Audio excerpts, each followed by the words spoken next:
9월 첫째 주 우리 가정 예배를 이제 시작하려고 합니다. 오늘도 우리 가정에서 또한 계시는 그곳에서 기도하실 때 하나님의 은혜와 은총이 가득하길 원합니다. 우리 함께 찬양하면서 이번 한 주도 고단한 우리 인생을 함께 하셨던 그 임마누엘의 주님을 찬양하면서 우리 나아가도록 하겠습니다. 고단한 인생길 힘겨운 오늘도 예수 내 마음 아시네. 지나간 아픔도 마주할 세상도 예수 내 마음 아시네. 다시 한번 고단한 인생길 고단한 인생길 힘겨운 오늘도 예수 내 마음 아시네. 지나간 아픔도 마주할 세상도 예수 내 마음 아시네. 믿음의 눈 들어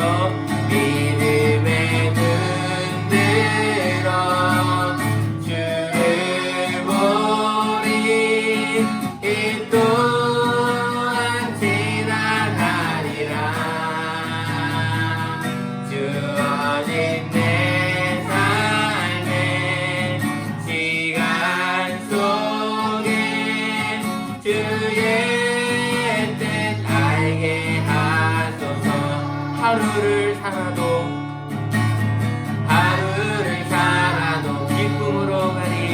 기쁨으로 가리 예수 늘 함께 하시네. 후회도 염려도 온전히 맡기리 예수 늘 함께 하시네. 믿음의 눈 들어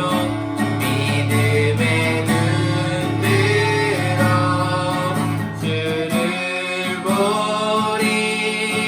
이 또한 지나가리라.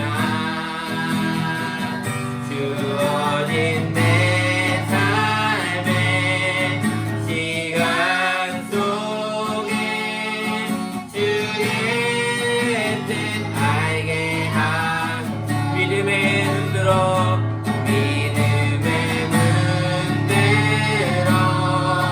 주를 보리. 이 또한 지나가리라.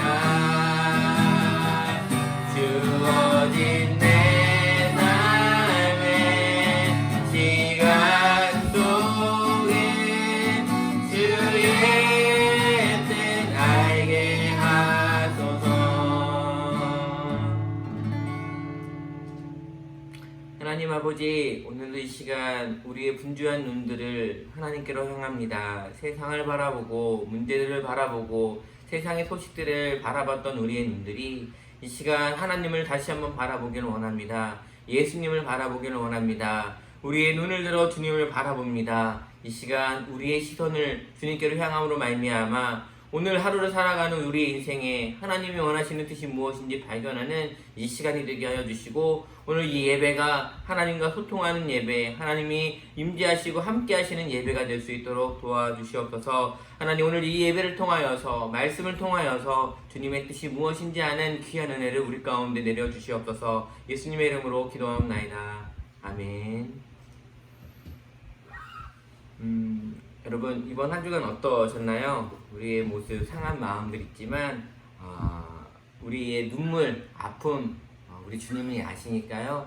오늘 이 찬양을 통하여서 위로받으시는 우리가 되었으면 좋겠습니다. 함께 찬양하며 나아가겠습니다. 주 나의 모습 보네 상한 나의 맘 보시네 주 나의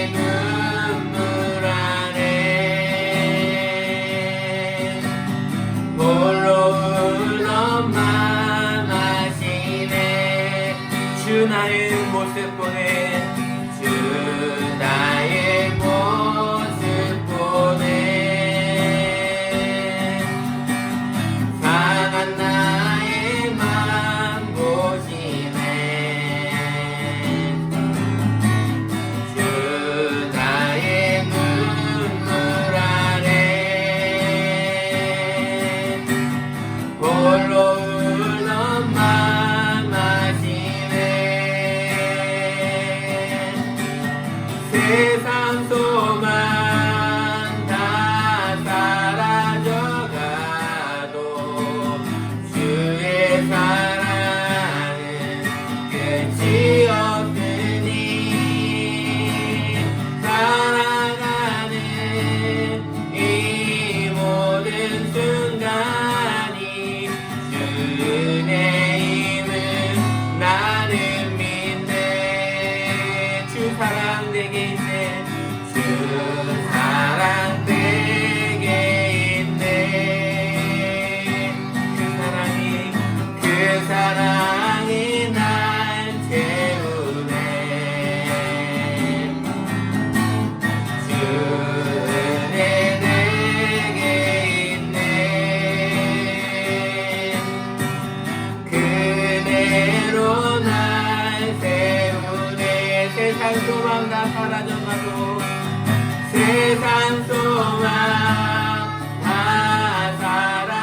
사라져가도 주의 사랑은 끝이 없으니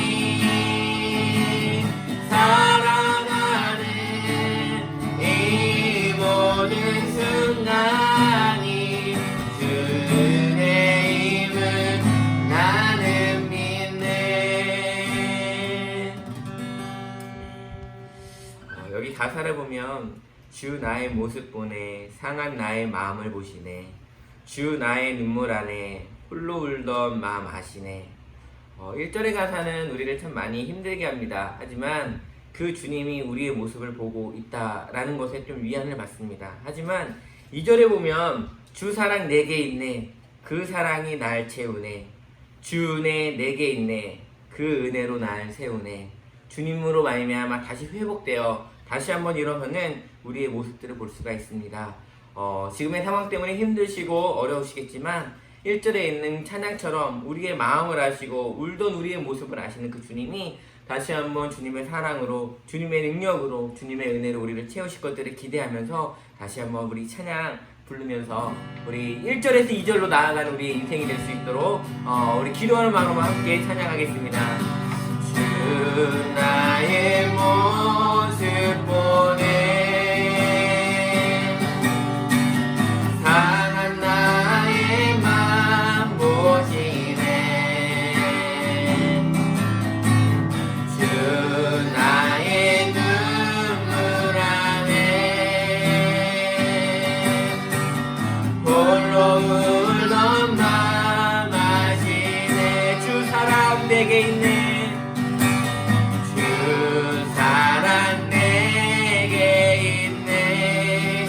그 사랑이 날 채우네 그 사랑이 날 채우네 주 은혜 내게 있네 그대로 날 세우네 그대로 날 세우네 세상 소망 다 사라져가도 세상 소망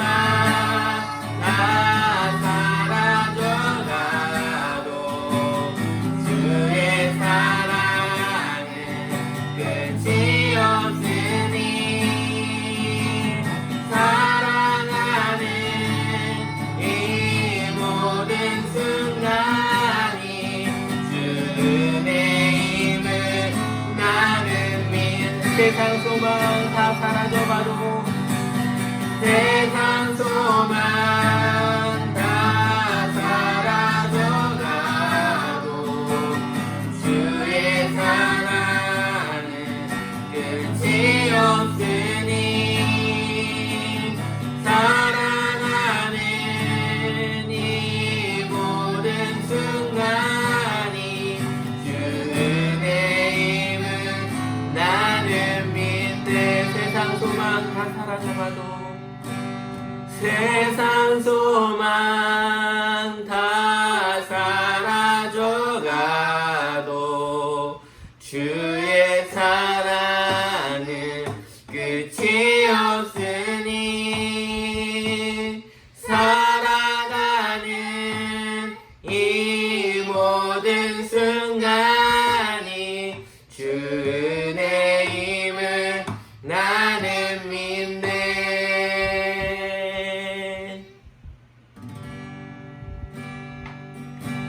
주의 인도하심 따라 주의 인도하심 따라 어디든지 주를 따라 주와 같이 가려네. 예수 나를 오라네. 예수 나를 오라네.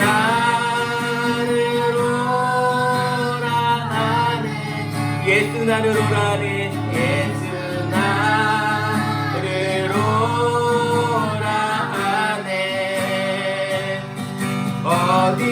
어디든지 주를 따라 주와 같이 가려네. 주의 인도하심 따라 주의 인도하심 따라 어디든지 주를 따라 주와 같이 가려네. 겟세마네 동산까지 겟세마네 동산까지 주와 함께 가려 하네. 피땀 흘린 동산까지 주와 함께 가려네. 주의 인도하심 따라 주의 인도하심 따라 어디든지 주를 따라 주와 같이 가려네. 다돌할게요. 주가 크신 은혜요. 주가 크신 은혜요. 나를 항상 돌보시고 많은 영광 보여주며 나와 함께 가시네. 주의 인도하심 따라 주의 인도하심 따라 어디든지 주를 따라 주와 같이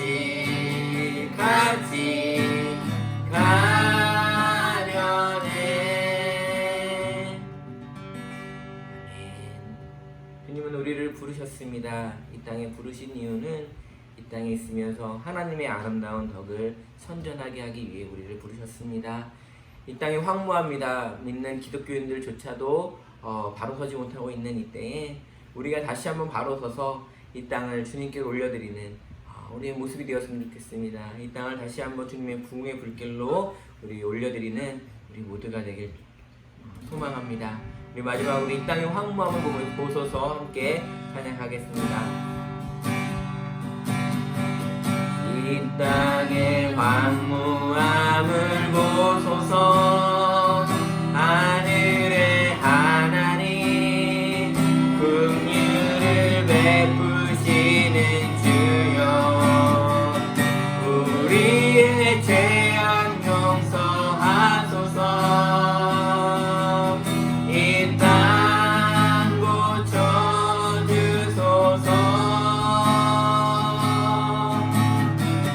이제 우리 모두 하나 되어 이 땅에 무너진 기초를 다시 쌓을 때 우리의 우상들을 태우시 성령의 불이 마소서 부흥의 불길 타오르게 하소서 진리의 말씀 이 땅 새롭게 하소서 은혜의 강물 흐르게 하소서 성령의 바람 이제 불어와 오 주의 영광 가득한 새날 주소서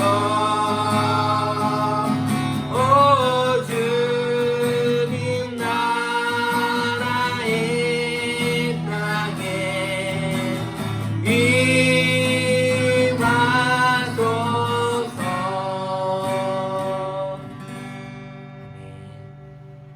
하나님 아버지, 하나님의 나라가 이 땅에 임하기를 원합니다. 이미 오신 그 하나님의 나라 또한 아직 완성되지 않은 하나님의 그 나라가 이 땅 가운데 다시 한번 회복되기를 원합니다.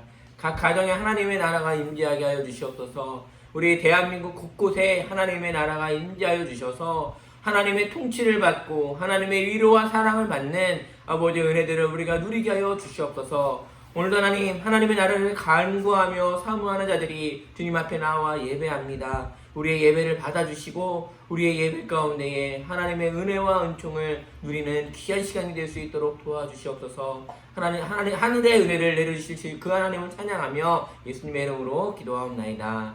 아멘.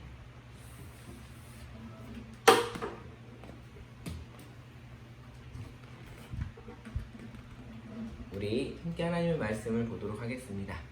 우리 오늘 함께 볼 하나님의 말씀은 룻기 1장 1절부터 14절까지 말씀을 함께 보도록 하겠습니다. 룻기는 사사기 다음에 있습니다. 룻기 1장 1절에서 14절까지 말씀만 보도록 하겠습니다.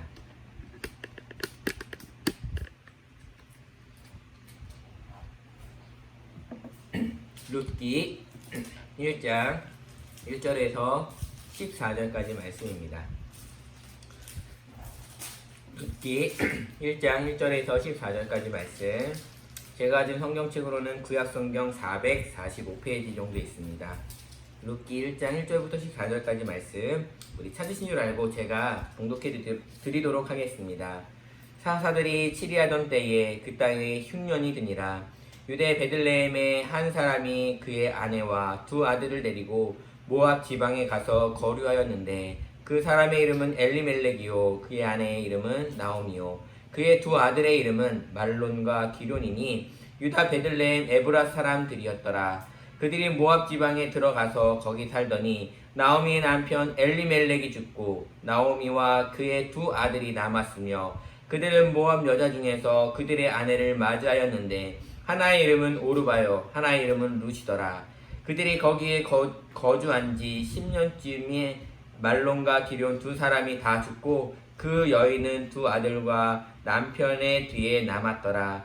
그 여인이 모압 지방에서 여호와께서 자기 백성을 돌보시사 그들에게 양식을 주셨다함을 듣고 이에 두 며느리와 함께 일어나 모압 지방에서 돌아오려 하여 있던 곳에서 나오고 두 며느리도 그와 함께 하여 유다 땅으로 돌아오려 길을 가다가 나오미가 두 며느리에게 이르되 너희는 각기 너희 어머니의 집으로 돌아가라. 너희가 죽은 자들과 나를 선대한 것 같이 여호와께서 너희를 선대하시기를 원하며 여호와께서 너희에게 허락하사 각기 남편의 집에서 위로를 받게 하시기를 원하노라 하고 그들에게 입맞춤에 그들이 소리를 높여 우니 나오미에게 이르되 아니니이다. 우리는 어머니와 함께 어머니의 백성에게로 돌아가겠나이다 하는지라. 나오미가 이르되 내 딸들아 돌아가라. 너희가 어찌 나와 함께 가려느냐. 내 태중에 너희의 남편 될 아들들이 아직 있느냐. 내 딸들아 되돌아가라. 나는 늙었으니 남편을 두지 못할지라. 가령 내가 소망이 있다고 말하든지 오늘 밤에 남편을 두어 아들들을 낳는다 하더라도 너희가 어찌 그들이 자라기를 기다리겠으며 어찌 남편 없이 지내겠다고 결심하겠느냐. 내 딸들아 그렇지 아니하니라. 여호와의 손이 나를 치셨으므로 나는 너희로 말미암아 더욱 마음이 아프도다 하매 그들이 소리를 높여 다시 울더니 오르바는 그의 시어머니에게 입맞추되 룻은 그를 붙쫓았더라. 아멘. 오늘의 말씀은 다시 돌아가야 할 때라는 제목으로 우리 하나님의 말씀을 함께 살펴보도록 하겠습니다. 여러분 한 주간 어떠셨나요? 평안하셨나요? 요즘 여러분은 어떤 뉴스에 귀를 기울이시며 사시고 계시나요? 저는 두 가지 소식에 귀를 기울입니다. 첫 번째는 태풍 소식을 많이 접하는 것 같습니다. 2주 전에도 그리고 지난주에도 그리고 또 이번 주에도 우리나라에 8호부터 10호까지 3개의 태풍이 연속으로 지나간다고 합니다. 저도 오래 살지는 않았지만 이렇게 연속으로 태풍이 온 것은 처음인 것 같습니다. 듬성듬성 온 적은 있지만 이렇게 8호부터 10호까지 연속해서 온 것은 처음인 것 같아요. 이번 주에 오는 태풍이 매우 강한 태풍이라고 하는데 다들 시설물이라든지 안전 유의하시고 정말 아무 피해가 없으셨으면 좋겠습니다. 두 번째로 보는 소식이 있습니다. 그것은 바로 코로나 뉴스를 많이 보고 있습니다. 오늘은 얼마나 확진자가 늘었을까? 어디서 걸렸지? 어느 지역이 많이 걸렸지? 하면서 뉴스를 보면서 그것들을 보는 것 같습니다. 처음에는 나와 상관이 없는 거라고 생각했었습니다. 그런데 어느 순간부터 이 코로나가 내 주위에서도 내가 사는 동네에서도 이루어지는 것들을 보면서 이것이 어쩔 수 없는 거구나. 어쩔 수 없이 이제 내 가까이 다가갔구나 라는 생각들을 많이 생각하게 됩니다. 여러분 코로나 걸리시지 않기 위해서 마스크 착용은 꼭 하시고 개인 위생 그리고 손 씻기를 잘 하셔서 코로나로부터 안전하시는 여러분 되셨으면 좋겠습니다. 여러분 지난주에 우리 룻기를 살펴보면서 엘리멜렉의 가정을 우리가 지금 살펴보고 있습니다. 여러분 엘리멜렉은 먹고 살기 위해서 흉년이 들었던 베들레헴을 떠나 모압으로 간 사정에 대해서 우리 지난주에 한번 살펴보았습니다. 이 엘리멜렉의 가정 전체를 1절부터 5절이라는 짧은 절 안에 모든 것들이 기록되어 있습니다. 1절에서 엘리멜렉 가정에 대해서 설명을 하지만 그 가운데에 그 5절까지 지나면서 이 엘리멜렉과 두 아들이 죽는 이야기에 대한 것 그리고 두 명의 며느리를 맞이한 것에 대한 이야기를 간략하게 기록하고 있습니다. 여러분 이 짧은 5절을 보면서 우리는 넘길 수 있습니다. 하지만 이 짧은 5절을 살펴보면서 혼자 남아있는 나오미의 모습을 우리가 한번 오늘 살펴보고 싶습니다. 나오미는 어땠을까? 나오미의 심정은 어땠을까? 나오미의 마음은 어땠을까? 우리 그런 것들을 오늘 말씀을 통해서 한번 살펴보고 싶습니다. 이 나오미의 모습을 살펴보기 전에 나오미처럼 고난을 당하고 아픔을 당하고 힘든 일을 당할 때에 사람이 보이는 행동이 세 가지가 있는 것 같습니다. 고난과 어려움이 오면 사람들이 행동하는 세 가지의 유형을 한번 살펴보고 싶은데 첫 번째는 책임을 전가합니다. 고난과 어려움이 오면 책임을 남한테 전가한다라는 것입니다. 나의 고난과 아픔을 외부에서 찾기 시작합니다. 내가 성공하지 못한 것은 나의 부모님 때문이야. 내가 이렇게 공부를 못하는 것은 가정 형편 때문이야. 나의 불행은 남편과 아내, 자식들 때문이야. 사회 때문이야. 정치 때문이야. 이 나라 때문이야. 라고 하면서 나의 아픔과 어려움과 고난을 다른 외부에서부터 우리는 책임을 한다라는 것입니다. 여러분, 그 모습은 여러분에게도 있지 않나요? 저에게도 있는 것 같아요. 제가 잘못하고 있을 때에 나에 대해서 비판하고 나를 책망하기보단 다른 사람한테 책임의 화살을 돌릴 때가 있는 것 같습니다. 여러분, 근데요, 이것은요, 여러분만 가지고 있던 것이 아니라 처음 인간이었던 아담이 가지고 있었던 모습이라는 것입니다. 첫사람 아담이 처음 죄를 짓고 나서 하나님께 보인 행동이 바로 이 모습이었다라는 것입니다. 하나님은 아담에게 에덴 동산에 있는 모든 과실을 먹을 수 있지만 너는 선악을 알게 하는 나무의 열매는 먹지 말라라고 했습니다. 그런데 아담이 그 열매를 딱 먹었어요. 그러자 하나님이 그것들에 대해서 물으시죠. 그랬더니 아담이 뭐라고 대답했는지 아십니까? 제가 읽어드릴게요. 창세기 1장 11절 12절의 말씀을 제가 읽어드리겠습니다. 이르시되 누가 너의 벗었음을 내게 알렸느냐? 내가 내게 먹지 말라 명한 그 나무 열매를 네가 먹었느냐? 아담이 이르되 하나님이 주셔서 나와 함께 있게 하신 여자 그가 그 나무의 열매를 내게 주므로 내가 먹었나이다. 여러분, 12절에 보니까 아담이 그렇게 얘기해요. 하나님이 주셔서라고 해요. 하나님이 주셔서. 뭐예요? 책임을 하나님께 넘기고 있어요. 하나님이 나한테 저런 여자를 주셨기 때문에 내가 먹은 거잖아요 라고 하나님한테 이야기를 하고 있는 거예요. 지금 아담은 두 명에게 책임을 전가하고 있습니다. 하나님을 원망하는 동시에 자신에게 열매를 준 그 하와에 대해서도 원망하고 있다는 것입니다. 나는 아무런 잘못이 없었는데, 나는 아무런 잘못한 게 없는데 이 여자가 나한테 이 열매를 줘서 내가 먹었고, 이 여자를 나에게 준 하나님한테도 문제가 있다라고 아담은 이야기를 하고 있다는 것입니다. 하나님이 좀 더 괜찮은 여자를 주셨다면, 하나님이 좀 더 현명한 여자를 주셨다면 이런 일 없었을 텐데 왜 저런 여자를 주셔서 나한테 이런 고통을 주십니까? 라고 하는 하나님께 대한 원망과 또한 책임을 전가하는 모습이 아담에게도 있었다라는 거예요. 우리도 그렇지 않나요? 무슨 문제가 생기고 어려움이 생기면 내가 잘못했고 실수한 것인데 다른 사람에게 핑계하고 다른 사람한테 전가를 시켜요. 근데 여러분, 내 어려움이 있고 문제가 있을 때 그 책임을 떠넘긴다고 그 문제들이 해결이 될까요? 한번 생각해 보셨으면 좋겠습니다. 두 번째, 고난을 당할 때의 행동은 그냥 넘기는 거예요. 고난을 당하고 힘들 때 그냥 넘기는 모습이 있다라는 것입니다. 여러분, 인생 만사 세옹지마라는 말을 들어보셨습니까? 인생이 그냥 세옹지마다라고 이야기를 합니다. 세옹지마라는 것은요, 유래가 있죠. 아시는 분도 계시지만 모르시는 분을 위해서 제가 잠깐 설명해 드리겠습니다. 변방에 사는 한 노인이 있었습니다. 그 노인이 그리던 말이 어느 날 도망갔습니다. 그리고 나서 어느 날 그 도망간 말 때문에 낙심하고 있었어요.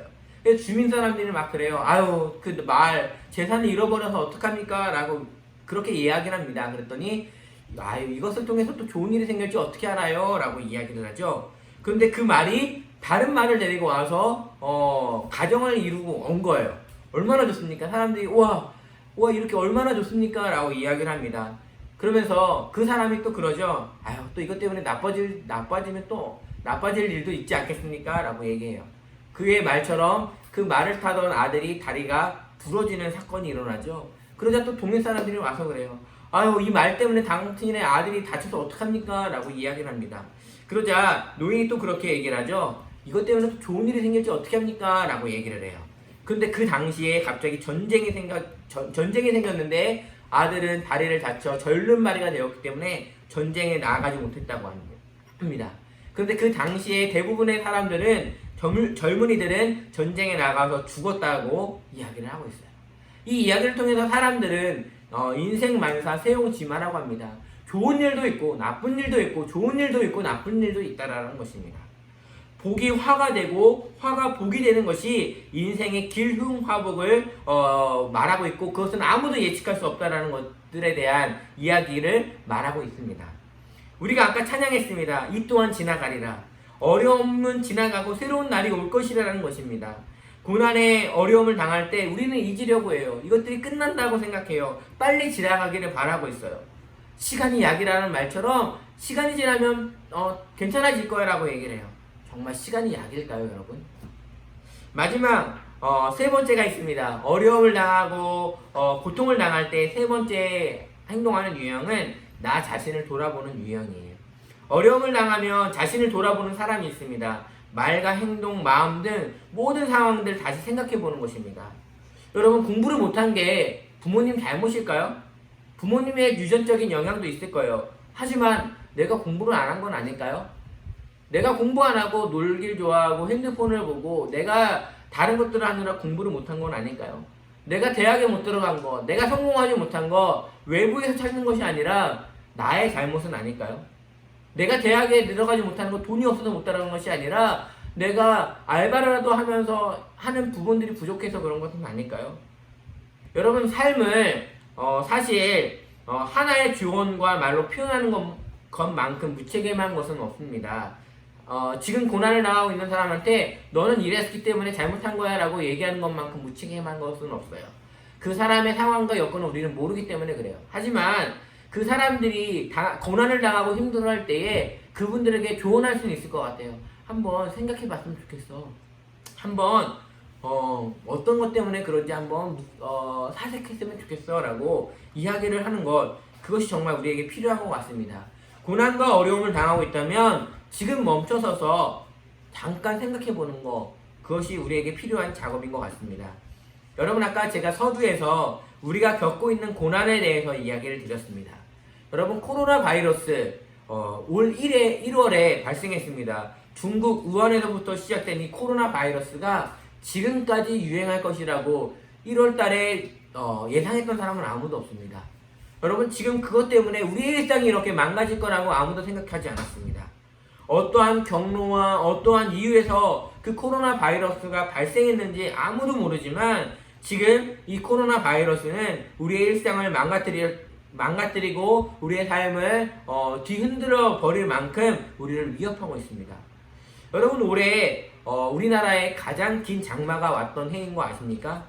매년 마른 장마를 저는 기억하고 있습니다. 하지만 올해처럼 많은 기간 비가 내리고 많은 기간 오랫도록 비가 내린 것 상상하지 못했습니다. 누가 이렇게 많은 비가 내릴 거라고 생각했을까요? 못했을 것 같아요. 여러분, 태풍은 어떤가요? 이렇게 3개의 태풍이 연속해서 우리나라를 강타할 것이라고 예상한 사람이 있나요? 아니요, 없어요. 근데 여러분, 한번 이 3가지를 한번 생각해 보면요, 우리가 겪고 있는 이 고난이요, 어찌 보면 인간의 영역은 아닌 것 같아요. 자연이 움직이는 것들이 많아요. 비도 그렇고요, 태풍도 그렇습니다. 날씨도 태풍도 질병도 우리가 어찌할 수 없습니다. 그 고난과 재앙이 지금 오고 있고 겪고 있는 것이 지금 우리의 현실입니다. 여러분이 그것들을 남에게 떠넘긴다고 해서 해결되는 건가요? 잊혀진다고 해서 잊혀지나요? 아니에요. 나오미는 지금 남편이 죽고요, 2명의 자녀가 죽고요, 재산을 모두 잃은 이 상황에 대해서 어떻게 표현하고 있는지 우리 한번 살펴보도록 하겠습니다. 룻기 1장 13절입니다. 제가 읽어드리겠습니다. 여호와의 손이 나를 치셨으므로. 새 번역은 이렇게 더 분명하게 이야기합니다. 주님께서 손으로 나를 치신 것이 분명하다. 지금 나오미는 자신이 겪고 있는 이 상황이 하나님이 나를 치셔서다, 하나님이 나를 손으로 치셔서 나에게 이렇게 어려움을 당하고 있다라고 이야기하고 있어요. 지금의 어려움과 고난이 하나님이 주신 것이다 라고 판단하고 결론 내리고 있다는 것입니다. 여러분, 한번 생각해 보세요. 여러분, 부자였다가 가난해질 수 있나요, 없나요? 있습니다. 건강했다가 건강이 나빠질 수 있나요, 없나요? 있어요. 여러분, 건강했던 사람이 죽을 수도 있어요. 불의 사고로, 교통사고로 누구든지 죽을 수 있습니다. 이것은요, 누구나 겪을 수 있는 일이고요, 누구나 당할 수 있는 일이에요. 그런데 지금 나오미는 모압에서 겪은 이 1년의 상황에 대해서 결론을 내렸어요. 그 결론은 뭐냐면 하나님이 나를 치셨다라고 얘기를 해요. 하나님이 나를 치셔서 지금 내가 이렇게 고난을 당하고 있다라고 이야기를 해요. 여러분, 하나님이 치셨다고 하면 하나님의 사인이 있겠죠. 하나님이 원하시는, 왜 그러한 사인을 주시고 왜 하나님이 치셨을까요? 그 하나님이 주신 사인을 받아들이는 자세가 정말 중요한 것 같습니다. 나오미는요, 지금 하나님이 나를 이렇게 치셨다라고 그치지 않았어요. 그러면 나오미는 어떻게 나아가고 있는지 오늘 한번 살펴보도록 하겠습니다. 여러분, 지금 우리가 겪고 있는 고난과 아픔이요, 하나님이 우리에게, 특히 교회와 기독교인들에게 주시는 사인이 아닌가라는 생각을 하게 됩니다. 지금 주님이 주시는 사인은 뭘까요? 저는 나오미에게 주신 사인과 동일하다고 생각합니다. 그건 뭐냐면 돌아서라는 거예요. 돌아서라는 거예요. 지금 하나님은 나오미에게 그러한 1년의 고통들을 통하여서 돌아서라고 이야기하고 있어요. 어디서부터 돌아오라고 하는 걸까요? 모압이라는 곳에서부터 유대 땅으로 돌아오라는 것입니다. 베들레헴으로 다시 돌아오라고 하고 있습니다. 여러분, 그 나오미는요, 그래서요, 하나님의 말씀을, 이 치심을 통하여서 지금 유다로 돌아가고 있습니다. 6절의 말씀을 보면 두 며느리와 함께 일어나 모압 지방에서 돌아오려 하여 라고 하면서 지금 나오미는 돌아가려고 이야기하고 있습니다. 여러분, 오늘 우리가 읽은 이 짧은 14절에 있는 말씀에 이 돌아온다라는 이 말이 몇 번이나 사용됐는지 아십니까?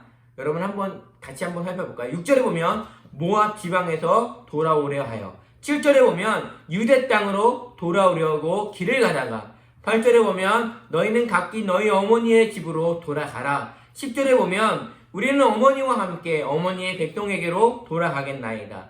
11절에 보면 나오미가 이르되 내 딸들아 돌아가라. 12절에 보면 내 딸들아 돌아가라. 여기서 사용된 돌아가다라는 단어는 히브리어로 슈브라는 단어도 사용하고 있는데요. 이 단어는요, 구약 성경에서 12번째로 가장 많이 사용하는 단어입니다. 구약 성경에 있는 많은 단어들 중에 12번째로 많이 사용된 단어가 이 슈브라는 단어예요. 이 슈브라는 단어에는 회개의 필요 조건 두 가지를 다 포함하고 있는데, 첫 번째는 악으로부터의 돌아섬에 대해서 이야기를 하고 있어요. 두 번째는 뭐냐면 선을 행하는 것을 결합하고 있는 거예요. 그러니까 뭐냐면 돌아선다라는 것, 회개라는 것은요, 두 가지의 모습이 있어야 된다는 거예요. 첫 번째는 뭐냐면 돌아서는 거예요. 있던 곳에서 유턴하는 거예요. 돌아서는 것 중요합니다. 그런데 돌아서서 그와 동일한 다른 곳으로 가는 것이 아니라 두 번째의 모습, 선이 있는 곳, 하나님이 있는 곳으로 돌아가는 것, 하나님이 계신 곳으로 돌아가는 것이 바로 슈브, 돌아서다라는 거에 대한 온전한 뜻이라는 것입니다. 지금 루키 기자는 지금이 바로 돌아가야 될 때라고 말하고 있는 거예요. 여러분, 이 시편 기자는 7번이나 되는 이 이야기에 대한 슈브라는 단어를 통하여서 지금 나오미가 유대로 돌아가는 것처럼, 베들레헴으로 돌아가고 하나님께로 돌아가는 것처럼 우리의 인생도 하나님께로 다시 돌아가야 된다라고 이야기를 하고 있다는 것입니다. 지금까지 잊고 살았던, 지금까지 정말 우리가 놓쳤던 그 하나님께로 다시 돌아가야 될 것에 대해서 지금 루키 기자는 이야기하고 있다는 거예요. 여러분, 우리가 당하는 고난과 아픔이 혹시 우리가 주님을 떠나서 당하는 고난은 아닐까요? 여러분, 어떤 분은 그렇게 얘기할 수 있어요. 목사님, 저는요 교회 얼마나 열심히 다니는데요, 새벽 예배도 다니고요, 수요 예배도 다니고요, 주일 예배도 정말 열심히 다녀요. 근데 그런 분들에게 한번 묻고 싶어요. 정말 대단하세요. 정말 대단하신 분들이에요. 그런데요, 집사님, 아니 혹은 권사님, 아니 성도님, 예배를 드리면서 얼마나 설레시는가요?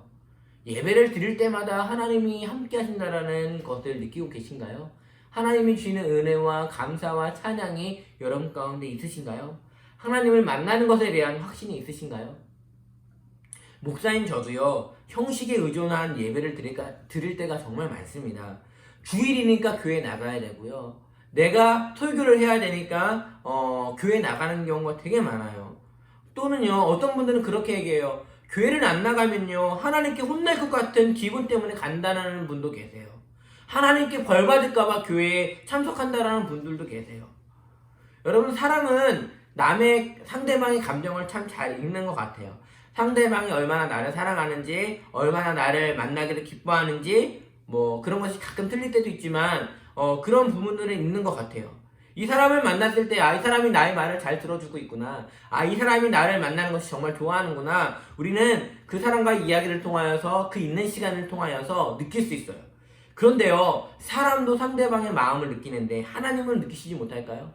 여기에 수만 명, 수천 명이 모여 예배한다고 하는데 하나님을 온전히 사랑해서 오는 사람은 정말 몇이나 될까요? 하나님께 감사하는 마음으로 오시는 분이 얼마나 될까요? 제가요, 대학교 때요, 예배에 참석했어요. 왜 참석했는지 아세요? 성적 받기 위해서. 출석부 가지고 돌아다니면서요, 성교부장이요, 출석 온 사람들은 체크하고요, 안 온 사람은 또 체크해서요, 성적이 반영되기 때문에 예배가 너무나도 좋아서 참석한 것이 아니라요, 성적을 받기 위해서 참석하는 경우도 많았어요. 여러분도 혹시 그렇지 않아요? 하나님의 출석부를 가지고 계시면서 이 사람 안 왔네, 이 집사님 안 왔네, 이 권사님 안 왔네, 이 장로님 안 왔네 하면서 체크하시는 분으로 생각하시나요? 하나님이 우리에게 원하시는 것은 형식과 습관이 아닙니다. 하나님을 향한 사랑과 마음이에요. 여러분은 주님을 정말 사랑하시나요? 정말 주님이 아직도 설레시고 주님을 만나는 것이 기쁘신가요? 주님을 만나고 싶은 설렘 가운데 여러분 예배에 참석하고 있나요? 우리의 마음이 주님을 향한 첫사랑을 잃어버리고 오는 우리의 마음은 아닌지 한번 생각해 보셨으면 좋겠어요. 우리도 모르는 사이에 하나님을 내가 알고 있는 하나님의 전부인 양 생각하는 경우가 참 많아요. 그러면서요, 내가 정한 하나님이라는 그 프레임을 만들어 놓고요, 그것에 맞추려고 너무나도 노력해요. 그런데 여러분, 우리는 정말 잘못 생각하고 있어요. C.S. 루이스라는 기독교 최고의 변증가가 이렇게 얘기를 했습니다. 하나님에 대한 나의 생각은 완전하지 않다. 몇 번이고 부서져야 한다. 하나님께서도 직접 그 생각을 깨뜨리신다. 그분은 위대한 우상 파괴자이시다. 우리는요, 하나님이라는 생각을요, 내가 가지고 있는 하나님이라는 틀을 가지고 있어요. 그런데요, 그것은요, 하나님의 전부가 아닐 수 있어요. 그래서 하나님은요, 그것들을 파괴하세요. 그것들을 다 부수셔요. 하나님은 그것으로 만족할 수 없거든요. 그것이 다 하나님이라고 말할 수 없거든요. 여러분, 하늘을요, 동그랗게 해가지고 딱 보고요, 그 안에 있는 것이 하늘인가요? 그것이 하늘이 전부일까요? 아니에요. 우리의 이 동그랗게 만든 것들이 없어져야 하늘이라는 것을 전체를 볼 수 있는 것처럼 우리가 하나님이라는 그 틀을 고정해 놓으면 하나님은 온전하게 볼 수가 없어요. 하나님은 지금 우리 안에 있는 우리가 만들어 놓은 하나님이라는 그 틀을 다 부수주고 계시는 것은 아닐까요? 그래서 고난이라는 것들을 주셨고 어려움이라는 것들을 주시는 것은 아닐까요? 지금 주님은 우리에게 다시 이야기하고 있습니다. 야, 네가 만든 것은 하나님이야, 아니 우상이야, 내가 아니야. 그것들 다 버리고 다시 나한테로 돌아오렴. 다시 나한테로 오렴 하고 주님이 말씀하고 있는 건 아닐까요? 그러기 위해서는 필요한 것이 있습니다. 두 가지가 있는데 첫 번째는 뭐냐면 들어야 된다는 거예요. 복음을 들어야 한다는 것입니다. 우리 6절 말씀을 함께 보도록 하겠습니다. 6절 말씀입니다. 그 여인이 모압 지방에서 여호와께서 자기 백성을 돌보시사 그들에게 양식을 주셨다 함을 듣고 라고 이야기하고 있습니다. 여러분, 듣는 것은 너무나도 중요합니다. 여러분, 하나님에 대해서 듣는 것 너무나도 중요해요. 오늘 나오고 있는 6절에 보니까 하나님이 하나님의 백성을 돌보셔서 양식을 주셨다는 것들을 들었어요. 그 말씀을 듣고 나서의 행동이 바로 돌아섬이었습니다. 여러분, 우리에게는요, 제일 중요한 것은 하나님의 말씀을 듣는 것입니다. 하나님의 이야기를 듣는 거예요. 예수님의 이야기를 듣는 거예요. 여러분, 마가복음에 보면요, 12해 동안 혈류증을 앓던 여인에 대한 이야기가 나옵니다. 12년 동안 고침을 받지 못했습니다. 여러분, 이 여인이요, 12년 동안 이 병을 고치기 위해서 얼마나 노력했을까요? 여러분, 1년, 2년도요, 병 때문에 오랜 동안 고생하면요, 힘들어져요. 여러분, 오랜 기간, 긴 병에 효자가 없다는 말처럼요, 긴 병은 사람을 지치게 만들어요. 12년 동안, 이 여인은 고통을 받고 있었어요. 처음에는요, 자신에게 있는 재산을 다 의사한테 가져다 주면서 병을 고치려고 노력했을 거예요. 그런데요, 재산을 다 탕진했지만, 재산을 다 날렸지만, 자신의 병은 고쳐지지 않았어요. 그러니까 이 여인이 또 하나 붙들었던 건 뭘까요? 그냥 상상해 보는 거예요. 이 민간요법에도 또 생각해 봤을 거예요. 아, 이렇게 하면 낫는다더라. 이렇게 하면 누군가가 나았대라는 말을 듣고요. 그것들을 한번 행동도 해봤을 거예요. 그러한 응급처치도 해봤을 거예요. 그런데 안 돼요. 병이 나아지지는커녕 호전되기는커녕 나빠지는 것 같은 이야기를 그런 모습으로 이 여인은 살았을 거예요. 그런데요, 이 여인이 고침을 받았어요. 왜 고침받았을까요? 오늘 성경 말씀을 한번 보도록 하겠습니다. 마가복음 5장 27절에 보면 이렇게 기록하고 있습니다. 제가 읽어드릴게요. 예수의 소문을 듣고 무리 가운데 뛰어 뒤로 와서 그의 옷에 손을 대니. 여기 보니까 예수의 소문을 듣고라고 얘기해요. 이 여인은요, 12해 동안 고침받지 못했던 이 여인이요, 예수님에 대한 이야기를 들었어요. 야, 예수라는 그 젊은이가 있는데 그 예수라는 젊은이가 안진뱅이를 낫게 했더라. 야, 예수라는 젊은이가 있는데 소경이 보게 됐대. 예수라는 사람이 죽은 사람을 살렸대. 뭐 예수라는 사람이 어떤 병을 고쳤대, 어떤 병을 고쳤대라고 그런 이야기들, 그러한 소문들을 이 여인이 듣게 된 거야. 예수님의 소문을 듣게 되니까 이 여인이 예수님이 오신다라는 이야기를 들었을 때 어떻게 했을까요? 예수님께로 간 거예요. 예수님께로 가가지고요, 예수님의 성경에 보니까 무리 가운데 끼어들어서요, 그분의 옷자락에 손을 댔다라고 성경은 이야기해요. 용기도 없었어요. 예수님의 손을 만지고 예수님의 여기 어깨를 만지고 예수님의 등을 만질 용기조차 없어서 예수님의 이 옷자락에 손을 대면서 예수님이라면 나의 병을 고쳐주실 거야 라는 그 믿음으로요, 옷자락을 만졌더니 고침을 받았다라는 거예요. 여러분, 예수님에 대한 이야기를 여러분 그래서 많이 들으셔야 돼요. 하나님에 대한 이야기를 그래서 여러분 들으셔야 돼요. 내가 알고 있는 하나님이 그대로 고정되어 있으면 그 우상이 될 수밖에 없어요. 여러분, 하나님에 대한 이야기 성경에 기록되어 있어요. 세상에 기록되어 있는 것이 아니라 성경에 기록되어 있어요. 이 성경 말씀을 그래서 읽으셔야 돼요. 그 성경 말씀을 통하여서 하나님이 어떤 분인지, 예수님이 어떤 분인지 여러분 들으셔야 돼요. 여러분, 복음을요, 우리 복된 소리라고 이야기해요. 여러분, 복된 소리가 되기 위해서 이 복된 소리가 정말 복되기 위해서는 어떻게 돼야 되는지 아십니까? 들어야 돼요. 이 복된 소리가 듣지 않는 사람에게는요, 그 소리를 한 귀로 흘려보내는 사람에게는요, 소음이 될 수밖에 없어요. 하지만 이 복된 소리를 정말 원하는 사람에게는 그 소리는 정말 복된 소리가 될 수 있어요. 예수님의 소문이 많은 사람들에게 전해졌을 거예요. 그런데 이 혈류증 앓던 여인에게 이 복된 소리가 들려졌을 때에 이 여인은 고침을 받았어요. 중요한 것은 우리가 하나님의 말씀, 하나님이 하시는 것들에 대한 이야기를 듣는 것이 중요하다는 거예요. 그래야 우리는 하나님이 원하시는 모습으로 나아갈 수 있기 때문에 그래요. 그리고 나서 우리의 모습은 어떻게 돼야 되느냐? 아까 서두에서 얘기했던 것처럼 나오미처럼 돌이켜야 한다는 것입니다. 되돌아가야 한다는 것입니다. 주님을 떠나 있던 자리에서, 모압이라는 자리에서 베들레헴으로 다시 돌아가야 한다는 것입니다. 하나님을 만날 수 있는 자리로 다시 돌아가야 한다는 것입니다. 고난이라는 것은 어찌 보면 우리가 하나님을 떠나 있던 우리가 하나님께로 돌아가는 터닝 포인트가 될 수 있다는 것입니다. 가만히 주저앉아 있지 마시고요, 지금 나의 자리에서 주님이 원하는 자리로 옮겨가시는 우리가 되었으면 좋겠습니다. 저는 먼저 우리의 마음을 먼저 옮기셨으면 좋겠습니다. 말씀의 자리로 옮기시고 기도의 자리로 옮기세요. 여러분, 아까 제가 말씀드렸어요. 예배를 드리는 것 너무나도 중요해요. 하지만 하나님께 예배를 드리는데 형식적으로 드리고 있다면 내 마음을 다시 한번 생각해 보셔야 돼요. 하나님이 정말 원하시는 모습으로 나는 예배하고 있을까요? 나는 정말 하나님이 기뻐하시는 모습으로 예배하고 있을까요? 정말 하나님이 원하시는 예배, 하나님이 기뻐하시는 예배, 하나님을 만나는 것이 설레는 그 예배로 우리가 나아가셨으면 좋겠습니다. 저는요, 여러분이 지금 우리가 기도할 수 있는 곳이 없잖아요. 교회도 못 가요. 그럼 어떻게 해야 되냐면 여러분의 가정을 기도의 골방도 만드시고요, 말씀을 읽는 말씀의 골방도 만드셨으면 좋겠어요. 그래서 여러분의 삶이 정말 그런 삶들을 통하여서 하나님을 만나고 하나님의 말씀을 느끼는 그런 여러분의 모습이 있었으면 좋겠습니다. 오늘 이 말씀을 마무리하면서 한 가지 단어로 살펴보고 싶습니다. 우리 8절 말씀을 한번 읽어보도록 하겠습니다. 8절 말씀에 보면 이렇게 이야기하고 있습니다. 나오미가 두 며느리에게 이르되 너희는 각기 너희 어머니의 집으로 돌아가라. 너희가 죽은 자들과 나를 선대한 것 같이 여호와께서 너희를 선대하시기를 원하며. 아멘.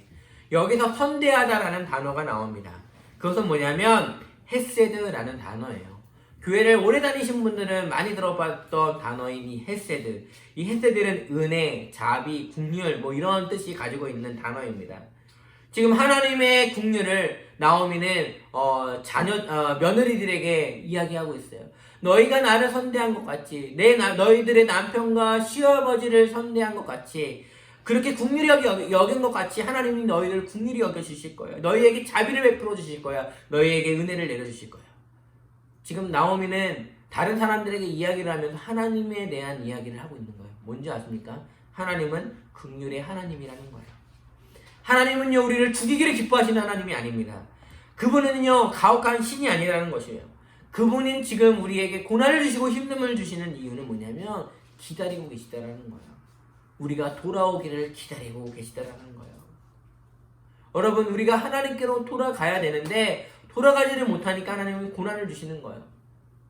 여러분, 구약시대에 하나님은 기다리셨어요. 그분들의 백성이 돌아오기를 기다렸고 그분들의 하나님의 자녀들이 돌아오기를 기다렸어요. 그런데 하나님의 자녀들이 돌아오질 않아요. 그러자 그분이 어떻게 하신지 아십니까? 하나님이 어떻게 하신지 알아요? 직접 찾아오세요. 기다리다 못해 직접 찾아오세요. 우리 가운데 찾아오시죠. 인간의 몸을 가지고 이 땅에 직접 오셔서 우리와 만나 주셨어요. 우리가 돌아오기를 기다리셨는데 안 오시니까 그분이 직접 오신 거예요.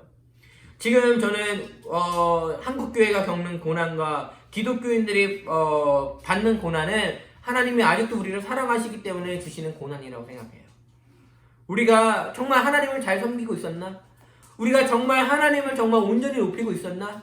돈을 의지한 건 아닐까요? 권력을 추구한 것은 아닐까요? 성경을 위해서 하나님을 이용한 것은 아닐까요? 우리는 다시 한번 물어봐야 돼요. 그러면서 다시 한번 우리는 물어봐야 됩니다. 세상 사람들이 하나님에 대해서 욕하고 기독교인들에 대해서 욕하고 교회에 대해서 욕하는데 그래도 나는 교회를 섬길 수 있을까? 그래도 나는 하나님을 믿을 수 있을까? 나는 그래도 그들에게 나는 기독교인입니다 라고 이야기할 수 있을까? 그걸 우리 여러분 한번 되돌아보셨으면 좋겠습니다. 하나님은요, 오늘 우리에게 말씀하고 계세요. 너희들 다시 돌아오라. 나에게로 돌아오라 라고 이야기를 하고 있어요. 여러분, 하나님은 지금 우리가 주님께로 돌아오기를 원하신다는 것들을 기대하시면서요, 지금의 고난을 통하여서 정말 우리의 마음이 더 정금과 같이 깨끗하고 순결한 마음으로 주님께로 나아갔으면 좋겠습니다. 우리가 아까 마지막으로 찬양했던 부흥이라는 찬양은요, 제가 고등학교 때 나왔던 찬양이에요. 그 찬양의 그 도입부에 여러분 나중에 뭐 유튜브라든지 보시면 도입부에 기도 제목이 있습니다. 기도를 하는 부분이 있어요. 그 부분에 기도를 하면서 오늘 말씀을 마쳤으면 좋겠습니다. 저는요, 우리 한국교회에 지금 많은 힘듦과 어려움이 있지만 주님은 다시 돌아올 때에, 다시 주께로 돌아올 때에 하나님께서 놀랍도록 역사하실 것들을 기대합니다. 또한 기도할 거고요, 또한 기다릴 거예요. 여러분, 그 하나님이 한국교회를 통해서 또한 기독교인들을 통하여서 하나님이 어떻게 하실지 우리 기대하면서요, 우리 다시 한번 주님께로 돌아가시는 우리 모두가 되었으면 좋겠습니다. 우리 기도하고 마치도록 하겠습니다. 살아계신 하나님 아버지, 하나님을 섬긴다고 하면서도 죄악을 사랑하고 마음에 원하는 길을 따라 살던 우리를 용서하시옵소서. 이제 회복시키시고 치유하시는 예수님의 보혈로 우리를 정결케 하옵시고 성령의 능력으로 기름 부으사 만민을 위하여 일어나게 하시옵소서. 흰옷을 입은 하나님의 거룩한 백성이 이 땅 가득하게 일어나 열방을 향하여 행진에 나아가게 하시옵소서. 주여, 주의 일을 이 수년 내에 나타내어 부흥케 하시옵소서. 이 수년 내에 나타내시옵소서. 진노 중에라도 긍휼을 잊지 마시옵소서. 예수님의 이름으로 기도하옵나이다. 아멘.